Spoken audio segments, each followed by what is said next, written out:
And welcome once again to another exciting edition of the Sports Beat with Richard Holdridge Scoreboard Show, presented by Georgia Alabama Sports Live. Don't forget, you can catch this show Tuesday, Wednesday, Thursday on the Georgia Alabama Sports Live Facebook page and YouTube channel. Basically, what's going to happen is I'm going to run down all the scores in and around the Chattahoochee Valley and preview the next upcoming games. We had a busy slate of action on the Georgia Alabama Sports Live Facebook page and YouTube channel last night, including the Harris County Coaches Show with Rick Beach from Kutsu Sports, who did a fantastic job with the flag football head football coach of the Harris County Lady Tigers, Coach Zach Moss.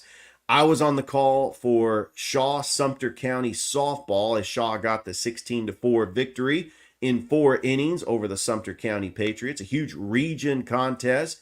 Thurip Behringer was on the call at Calvary Christian as they took on one of the top teams in the country in Tatnall Square. However, they fell 19-2. Here's what we have going on Georgia Alabama Sports Live today. We've got the Muskogee County Coaches Show. So every other week, we will interview Muskogee County head coaches, whether it's football, softball, volleyball, girls flag football. We will interview them the week that Office Hours does not broadcast. So next week, we'll bring back Office Hours, the real life of an AD. And this week, we will have the Muskogee County Coaches Show. Thurip Behringer and I will sit down with several coaches, as we have Coach Joe Kegler of Spencer. We've got Coach Pierre Coffey of Carver. We've got Coach Andrew Orpeza of Northside and Coach Emmanuel Mayo Brown of Kendrick. It is Heritage Bowl week. We got Carver Spencer this Friday. A.J. McClung Memorial Stadium high school game day will be at 5. Thurip Behringer, DJ Jones, and myself will be a part of high school game day. And then Thurip Behringer, DJ Jones will be on the call for Carver Spencer at A.J. McClung Memorial Stadium. It is such an event, and the whole community comes out, and it's more than just the game. It's the Carver and Spencer alumni who really just want to celebrate their team by wearing their colors and just having pride for their school. I will be on the call for Valley Glenwood with Michael Peacock on Georgia Alabama Sports Live, as Glenwood making their AHSAA debut, taking on the Valley Rams, a 5A school that went to the playoffs last year for the first time since 2019. That should be a very exciting matchup. I cannot wait to see what Glenwood does in 3A in the AHSAA. Then Rick Beach from Kutsu Sports will be on the call for Troup County, Harris County up at Danny Durham Field in Hamilton, Georgia. We do have a Thursday night game. The Booker T. Washington Bulldogs from Atlanta is coming to Kinnett Stadium to take on the Hardaway Hawks. I will get into all of week 2 and week 1 in Alabama on tomorrow's show. But let's go ahead and break down that softball game that I was at yesterday at Shaw. First of all, a big shout out to the coaches and players who shared the video, and they were very appreciative of me being there and giving them the coverage. What a game, especially the pitching performance by Caitlin Moss. She was fantastic. Sumter County did take the 1-0 lead in the first.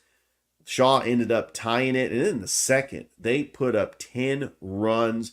You had a home run from Michaela Bledsoe, which was an inside the park home run. You had a home run from Coriel Smoke. She had 2 RBIs. You had Caden McBurnett, who had 2 doubles and 3 RBIs. I mean, the bats just kept getting hot, and Shaw ends up winning in 4 innings in walk-off fashion, 16-4 over a huge region opponent that was coming in here with a lot of confidence. They were undefeated, as Sumter County had a pretty good pitching performance.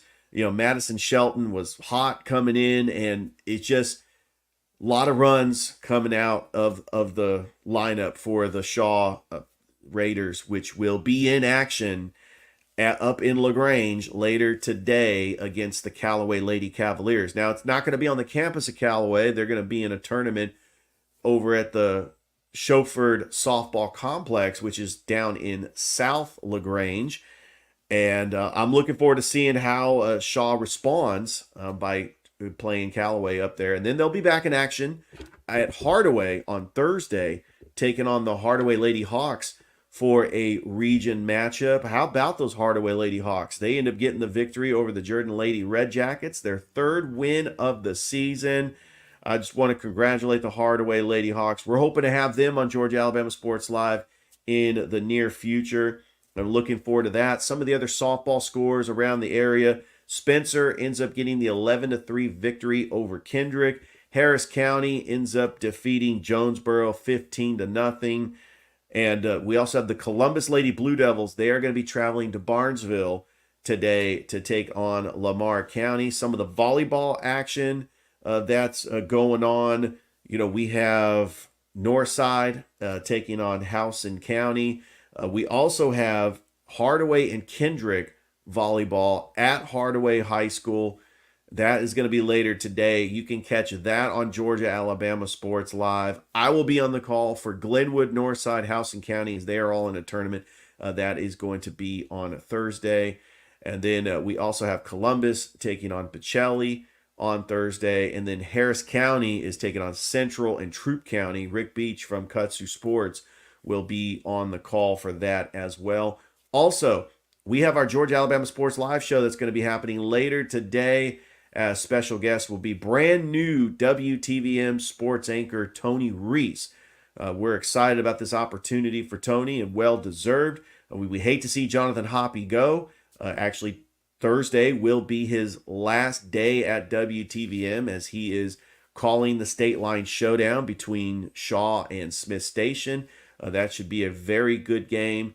And we'll also have Washington and Hardaway on Georgia Alabama Sports Live. So tomorrow's show, I'm going to preview week 2. Going to break down all the games in and around the Chattahoochee Valley for Georgia and Alabama and the surrounding areas. There's a lot of incredible matchups, including the Heritage Bowl, including Central's opener against Pinson Valley as Coach Patrick Nix is facing his former team. And then we also have several private schools that are on the road as well. Brookstone is going to be at home against Valwood. Pacelli is going to be on the road against Tatnall. Calvary on the road against Stratford. And Glenwood hosting Valley. And it should be a lot of fun. All right, well, let's go ahead and switch gears from local high school sports to the Atlanta Braves, who got a very big win over the Philadelphia Phillies 3-1 last night. This game was on TBS. It was a pitching matchup. Felt like a playoff game. You had Zach Wheeler for the Phillies. You had Ronaldo Lopez for the Braves. As in the 6th inning, Marcelo Zuna broke a 1-1 tie with a solo shot. They did get another insurance run, and they end up getting the 3-1 victory. They're only 6 games back of the Philadelphia Phillies. They get to play them 5 more times in the next couple of weeks, so they could really gain ground on the Phillies. And the Braves are just trying to just bounce back after these decimated injuries. Austin Riley's going to be out 6 to 8 weeks. Hopefully he'll be back for the postseason. They're trying to get Ozzie Albies back. I mean, we already know about Ronald Acuna Jr. and Spencer Strider. They just got Michael Harris III back. I actually think that the Atlanta Braves right now, if they could sneak into the postseason, they might be able to win a postseason series, especially since right now they would be the number 6 seed and they would face the Milwaukee Brewers. The Phillies and Dodgers are the 2 top teams in the National League. They would get the number 1 and number 2 seeds. And the Padres, that they would play each other in the wild card, because the NL West is loaded.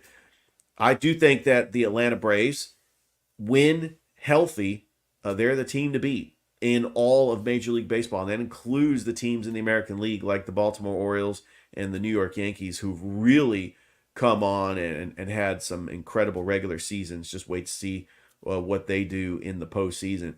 I think it's up for grabs. I mean, when you look at the Texas Rangers and the Arizona Diamondbacks in the World Series last year, there is a chance that a team can get hot and make a deep run in the World Series, kind of like what the Colorado Rockies did back in 2007. You can get hot and you could just go on this postseason run. I do feel the Braves have the pitching to match up the Phillies or the Dodgers. with Chris Sale, who's a Cy Young candidate. He's got 14 wins. Max Fried is going to figure it out. He is a big-time postseason pitcher. And I think that Ronaldo Lopez could be that third starter when you get into the postseason. I mean, yeah, he doesn't have postseason experience, but you can throw him in there. He is an all-star. And sometimes you got to put these young pitchers on the big stage. And I think that Ronaldo Lopez can get that job done. So many sports to talk about. College football, Georgia Tech taking on Florida State. You know, the lines moved. Florida State was favored by 12. Now it's 10.5. I honestly think that Georgia Tech has a chance in this game. I know that Florida State is preseason number 10 in the AP poll. They are the favorites to win the ACC, but don't sleep on Georgia Tech. I'm a firm believer in what Coach Brent Key is doing. I believe that Haynes King, when he cuts down on the mistakes, can be one of the top quarterbacks in the ACC. I think that Georgia Tech is going to surprise some people this year. This is going to be a close game, and all eyes are going to be on Georgia Tech, Florida State. This is the game for the first week of college football. I'm not calling it week 0. Come on. First week of college football, this Saturday. Not a whole lot of games on the slate. I mean, you got Nevada and SMU. You also have New Mexico is in action. There's just not a whole lot of games. The real week that we really get into the games is going to be next week, August the 31st, Labor Day weekend, which has always been a tradition of just sitting on the couch and watching college football all day Saturday. You get Thursday night games, Friday night games, Saturday, the Sunday game between LSU and USC. Then you get a Monday night game. I love Labor Day weekend. And look, I'll be honest with you, because Labor Day weekend is such a big sports week, and it's also the weekend of Dragon Con in Atlanta, and I've never gone, even though I'm a big Marvel and Star Wars guy, and I love all those, but I just never put that in my time because I'm such a big sports fan. I think that Dragon Con just takes a back seat, and I have no intention to ever go there ever, just because it's competing with Labor Day weekend. Any other weekend, I would have maybe in July when people are supposed to be getting married. I mean, because you're not supposed to be getting married in the fall if you're a college football fan. I mean, let's just be honest with that. All right, so Georgia's taking on Clemson. This is the noon kickoff, and I don't like those noon kickoff games. I mean, it seems like it's a trap game when it's a noon kickoff. Clemson is not the Clemson of old, but Clemson is a very good team. They are in the top 25. I think that Dabo Swinney, he is a good coach, but he hasn't embraced the transfer portal. Clemson is not Clemson from 2015 to 2019 when they were completely dominant with Deshaun Watson and Trevor Lawrence. But Georgia has to be careful because this is not one of those tune-up games where they're taking on a directional school and an FCS school. And no disrespect to those schools, but Georgia is taking on Clemson, which is a very good team. Georgia should win the game, but Georgia needs to make sure to have a flawless game, that they are not making any big mistakes. If Clemson gets a turnover and it gets tight in the fourth, this could be just a back and forth game that could go either way. I do believe that Georgia is the favorites to win the national championship this year. Kirby Smart, what he has built at Georgia, he just reloads every year, and Carson Beck is one of the top quarterbacks in all of college football. Now, I think that they're going to be a little thin at wide receiver, especially with Ra Thomas no longer on the team. But the good news is that Smile Munden's charges has been dropped. Hopefully, that he can dress up and get ready to start. I mean, Georgia's had a lot of offseason problems, but I do think that Georgia, even though they have a tough schedule, is going to be a college football playoff team when it's all said and done. Auburn, they are taking on Alabama A&M to start the season. They have a very easy schedule. I see them going 5-0. Even that game against Oklahoma, I see them winning. Hugh Freeze's second year, and you have Peyton Thorne, who is the guy. I'm excited to see Cam Coleman. I can't wait. I think Jarquez Hunter is one of the top running backs in the SEC. Alabama, the Kalen DeBoer era starts taking on Western Kentucky. I mean, Jalen Milroe. This is what's going to happen. Jalen Milroe is going to have at least 6 touchdowns, 3 passing, 3 rushing, and he's going to get pulled in the second half. This is what Jalen Milroe does. He is going to show that he is a Heisman contender. Jalen Milroe is going to have an incredible game. I think that Alabama is more explosive offensively under Kalen DeBoer. Some of the other local college teams, I want to try to give all the teams love around the area, like Troy, UAB, Jacksonville State. You got Troy that's in action taking on Nevada. You got UAB on a Thursday night taking on Alcorn State. Second year for Coach Trent Dilfer at Progressive Field. How about West Georgia? The Wolves from West Georgia up in Carrollton making their FCS debut as they are taking on Samford. You got Mercer playing Presbyterian on a Thursday night. You got Kennesaw State going over to San Antonio to take on UTSA. Georgia State, they are hosting Georgia Tech. And at Center Park Stadium, Georgia Tech is coming to Georgia State. The debut, a brand new head football coach of Georgia State, Dell McGee. I think that this is a must-win for Georgia Tech because you don't want to have Georgia State end up winning that and spoiling just the party because, Georgia State is out there trying to recruit players as well. I think that Dell McGee is going to make some noise at Georgia State. I honestly believe that. I believe that Georgia State is going to be a very good team that is going to compete. I love the matchups. I really do. But I'm actually trying to see more matchups. Georgia Southern, Paulson Stadium, a tough place to play. They are taking on Boise State. That's going to be a good game as well. And I'll make sure to get into all the other teams like Jacksonville State, Fort Valley State, Valdosta State, Tuskegee, trying to give them love. Speaking of which, LaGrange College and Point, I'll try to get score updates for those as well. Correction, they are actually playing at Bobby Dodd Stadium. I wanted to make sure they're not at Center Park Stadium. Georgia State and Georgia Tech in Saturday, 8 o'clock ACC Network on August the 31st. It's practically a home game for both teams, but it's going to be at Bobby Dodd, and Georgia State's just going up the road. But that's going to be a game where it's going to be interesting. I'm interested to see what Coach Dell McGee can do in year one. So excited. This is the place to be for all your score updates for Columbus River Dragons, for Columbus State, as we got the Columbus State soccer team going to be in action in a couple of weeks. I will break down the scores for that as well. And don't forget, September the 6th. I'm excited about this because even though we're going to be at somewhere calling high school football, we've got the name reveal for the new AA baseball team in Columbus. It's going to be September the 6th, Uptown's Friday night concert series. That's where we're going to reveal this. It's going to be around 6 p.m. The event starts at 6 in Midtown. It's a free event. And right around 7 o'clock, we will find out what the new team name is for the new AA team in Columbus. And I'm telling you, I'm excited.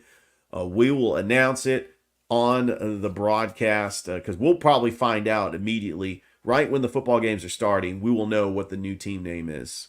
That will do it for me. Thank you so much, everybody who has watched the show on Facebook, on the Georgia Alabama Sports Live's Facebook page, and watched the show on the Georgia Alabama Sports Live's YouTube channel. I appreciate everybody's support, and I really want to thank Thrift Behringer for giving me this platform to have my show on a different platform with a different audience. I have had this show for 4 years now. I'm approaching 900 episodes. If you like what you hear, you can listen to me on Apple Podcasts, Spotify, iHeartRadio, or on WQEE Mondays through Fridays from 2 to 3, as I've had some very good guests on this past week, including DJ Jones and Dave Plata. I plan on having some future guests on as well. So you can always go to the Sports Beat with Richard Holdridge Facebook page and catch those episodes there. All right. Hope everybody has a great rest of your day. Don't forget tomorrow, week 2 preview of high school football. It's week 1 in Alabama and week 2 of high school football in and around the Chattahoochee Valley. Stay tuned for that. Hope everybody has a great